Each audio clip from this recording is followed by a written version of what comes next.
Welcome back to the Kuryakyn Garage. On this episode, I'm going to show you how to install the Kuryakyn Sound of Chrome speaker system. Now the first thing that we're going to want to do is mock up the speaker location and set them where you think you're going to want them onto the bars so that we can mount the clamps.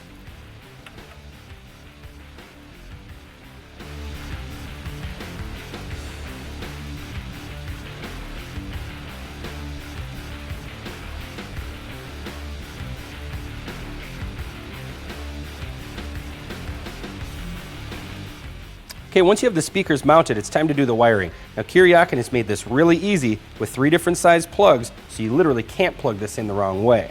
You've got the one plug from your left side speaker, plugs into your right speaker.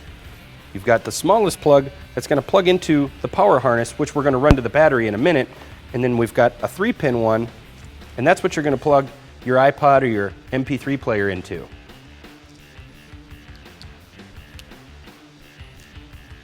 Okay, so we've got the speakers mounted and we've got the power wires run down to the battery. I've run the MP3 jack wire right next to the seat here so I can plug it into my iPod and keep it into my pocket.